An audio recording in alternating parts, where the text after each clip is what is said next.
Good morning mga minamahal ko mga subscribers and mga viewers. Magandang araw po sa inyong lahat. Ito po ako ngayon sa garahe ng Days in Bus Company. Ayan. Napakaraming bus dito. At isa po ito sa pinakasikat na bus company dito sa buong Cavite Province. Ayan po. So makita naman natin. So itong mga ito, ilan lang to sa mga medyo may problema, pero inaayos na ng kanilang mahuhusay at mga ekspertong mga mekaniko. Ayan. Ayan po. Yun yung kanilang maintenance or utility. Ito po. Ayan. So ito po mga ito ay pabiyahe pa lang. Napakarami nilang bus dito. Ito po yung opisina ng DSN Bus.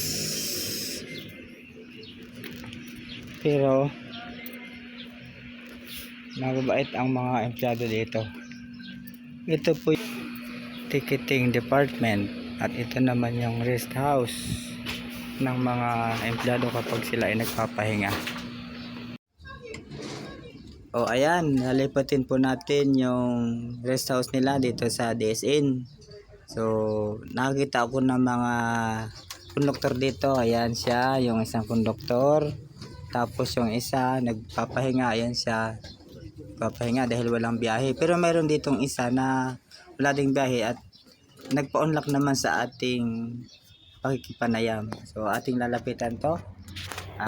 Good morning sa iyo, kaibigan. Good morning din, sir. Pwede bang malaman kung anong pangalan mo? Yes naman po. Ako po si Mark Anton de la Cruz. Mark Anthony de la Cruz. Mayroon ka ring YouTube channel? Opo. Anong Ano pa lang yun? 1K pa lang yung subscriber ko doon. Saan yan? Aking YouTube channel. Saan yan? Sa FB o sa YouTube? Sa Facebook. Facebook. So Mark Anthony de la Cruz. Ako po si Mark Anton de la Cruz. O yan po mga kaibigan, no? Mga subscriber ko, pwede po nating subscribe yung Facebook page channel ni Mr. Mark Anthony de la Cruz. So hanapin lamang po natin at para matulungan din natin siya na mapadami pa ang kanyang mga views. Ganun din yung mga subscribers niya. Pero bagamat siya ay YouTuber or vlogger, konduktor siya dito sa DSN.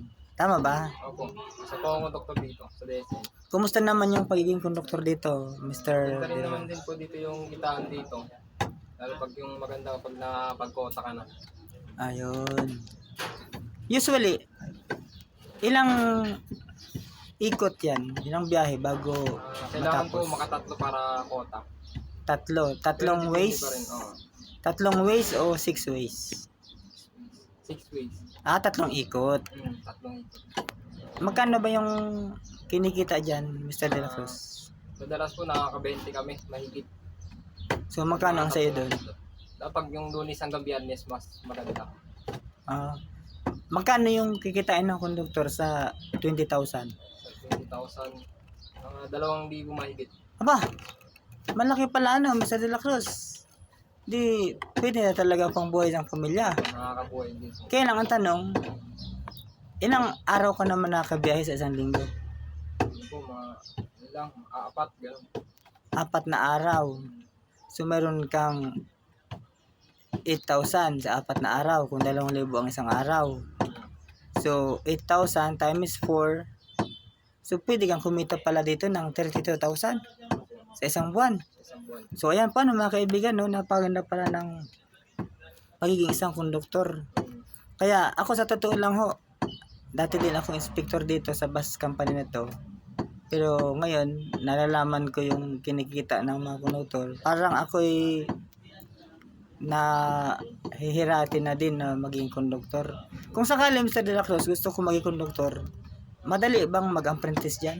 Opo naman, madali naman din. Madali lang naman matutunan. Magkano bang minimum dyan? Pag dito, 30. 30 pesos. Ilang kilometers yun? kilometer. 1 kilometer to 15 ba yan o 20 kilometers ba yan yung minimum? 5 meters. 5 kilometers. 5 kilometers. Yun ang minimum. So pag 6 kilometers, hindi na 30 pesos. Magkano na yun? 75. 75 pesos? 35. Ah, 35. Sorry po mga kaibigan. Yes po. Okay, pag lumagpas na daw po yun ng 5 kilometers, let's say for example, 6 kilometers, magiging 35 pesos na daw yun. So, hanggang Luton kayo, di ba? Ganda ko itong biyahe namin. Pala to Luton. O, Palapala, Dasmariñas City to Luton, magkano yun? 80. 80 pesos. Pagka senior, Kapag senior, 64. 64 pesos only. Maganda pala pag senior. Tapos naunahan pa ang upuan. Dito, problema yung edad pag mga doktor. Ako naman pag yung iba, kasi yung ibang pandepende. O di, ayos na. O di mag-apprentice na ako sa iyo. Pwede ba yun? Nagpaturo sa iyo. Ako naman, pwede naman. Sige. So, yan po yung kitaan dito. Malaki palang kinikita dito mga kaibigan. Yung pagiging doktor. Meron ka bang gusto sabihin sa mga subscribers? Kaya ka na masabi, hindi mo sila imbitahan na mag-subscribe, manood ng iyong mga YouTube. Nagbiyahe tayo ngayon bilang isang konduktor.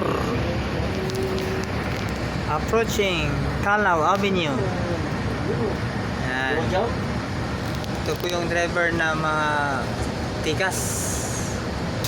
Yan, driver ng DSN. Matikas, mabait, magaling. Ito yung konduktor na nagtuturo sa akin. Magaling magturo. Kaya bukas, hindi lang ako basta konduktor, baka maging doktor na din. Dahil sa galing ng pagtuturo ng konduktor na ito.